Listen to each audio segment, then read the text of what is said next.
မလေးမျက်နှာပေါ်မှာဝက်ချံတစ်လုံးရုပ်တရက်ပေါက်လာတယ်ဗျသူလည်းပြပြကလည်းနဲ့ရေချိုးကန်းနဲ့ပြေးဝင်မှန်သွားကြည့်တာပေါ့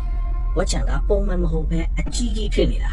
လက်နဲ့ညစ်မယ်ဆိုပြီးထိလိုက်တာနဲ့တကူလုံးစူးကလေးနာကျင်သွားတော့ပြီးတော့ဝက်ချံကပြင်းပြင်းထန်ထန်ကိုလှုပ်ရှားလာတယ်ပြီးတော့အထဲကနေအမဲအောင်အမွေးတစ်ပင်ထွက်လာတယ်ကောင်မလေးလည်းလန့်ဖြတ်ပြီးနောက်ဆုတ်လိုက်တာပေါ့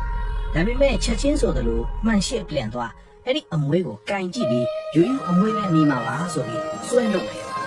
အဲ့ဒီမှာပဲထိတ်လန့်စရာဖြစ်လာတာကအမွေးကကျွတ်မပတ်လာပဲဝက်ချံနဲ့ပြန်ဝင်သွားတာကောင်မလေးကများကြက်တည်နေသွားတာပေါ့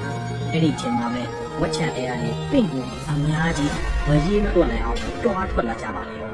သူလည်းအော်ဟစ်ပြီးလက်နဲ့ဖက်ထုတ်ကိုကျူးစားမိမယ်အလကားပဲခဏလေးအတွင်းမှာလေပင့်ကူတွေကသူ့တကိုယ်လုံးကိုဖုံးလွှမ်းသွားတယ်အဲ့ဒီအရေးထဲမှာပဲသူ့တငယ်ချင်းကသူ့အော်တန်ကိုကြားလိုက်တယ်တကယ်ချင်းဖြစ်သူကအပြေးရောက်လာပြီးဂျာကင်အင်ကြီးချွတ်ပင့်ကူလေးကိုအတင်းကာရောရိုက်ချပေးတာပေါ့ဒါပေမဲ့ဘာမှမထူးကြဘူးရုပ်ရည်တခြားတယောက်ကဖြီးရှင်းမဲ့နီလန်စဉ်းစားမိသွားပြီးကောင်မလေးအသက်ကိုကယ်လိုက်နိုင်တယ်ဒါပေမဲ့လို့ကောင်မလေးကတော့အရန်လန့်သွားတဲ့အတွက်စီးကိုပို့လိုက်ရပါ